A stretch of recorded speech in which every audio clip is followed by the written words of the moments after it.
குடியரசு தினத்தை முன்னிட்டு சென்னை கடற்கரை சாலையில் நடந்த மாணவ மாணவிகளின் ஆடல் பாடல் கலை நிகழ்ச்சிகளை காண அதிகாலை முதலே ஆயிரக்கணக்கான மக்கள் திரண்டிருந்தனர். கவர்னர், முதல்வர், அமைச்சர்கள், அதிகாரிகள் உட்கார்ந்திருந்த பகுதிக்கு முன் கலை நிகழ்ச்சிகளை மாணவிகள் நடத்தினர்.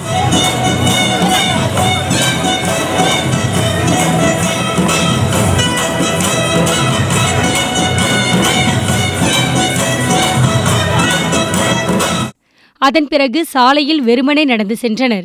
கலை நிகழ்ச்சிகளை காணும் ஆர்வத்துடன் உட்கார்ந்திருந்த மக்கள் ஏமாற்றமடைந்தனர். முன்பெல்லாம் எங்கள் முன்னும் நடனமாடிக்கொண்டே மாணவ மாணவிகள் செல்வர், இம்முறை விஐபிகளுக்கு மட்டும்தானா என மக்கள் ஆதங்கத்துடன் கேட்டனர். 25 வருஷம் தொடர்ந்து பார்த்துட்டு இருக்கோம். இந்த வருஷம் மாதிரி கிடையாது சார். ஏன்னா அவங்க ஆடிட்டு அடுத்தடுத்து ஆடுவாங்க. அதுக்கு தான் ஒரே பாட்டை தேர்ந்தெடுத்து வைக்கிறாங்க. அவங்க மட்டும் ஆடிட்டு பார்க்கறதுக்கு அப்போ அவங்க இங்கே அதை நடத்திருக்கவே வேண்டியதில்லைல்ல. தலைமைச் செயலகத்தில் நடத்திருக்கலாம், இல்லை ஆளுநர் மாளிகையில் நடத்திருக்கலாம். இங்கே நடத்தவே வேண்டியது இல்லையே. இப்போ வந்து எல்சிடி டிவிலாம் வச்சுருந்தா இன்னும் நல்லா இருந்திருக்கும். ஏன்னா நாங்கள் தூரமாக இருக்கோம், எங்களால் கிட்டலாம் போய் பார்க்க முடியாதுல்ல. அதனால் எங்களால் முடியல.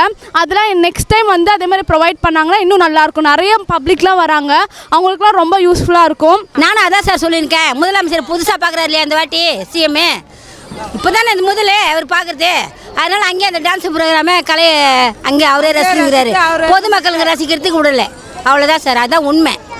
நான் 40 வருஷமாக வந்துன்னு இருக்கேன் இந்த ப்ரோக்ராமுக்கு. அவங்க அப்படி சொன்னதுனால தான் நாங்கள் அவங்க கேட்குறப்பெல்லாம் ஒவ்வொரு இடத்துல அவங்களுக்காக ஒரு 2 ஸ்டெப்ஸ் கொடுத்து கிளாஸ் போஸ்ட் கொடுத்து அவங்களுக்காக இதெல்லாம் அட்லீஸ்ட் ஒரு 5 to 6 டைம்ஸ் ஆச்சு நாங்கள் அதை செஞ்சுட்டு வந்தோம். இந்த தடவை ரொம்ப சரி கிடையாது எதுவுமே.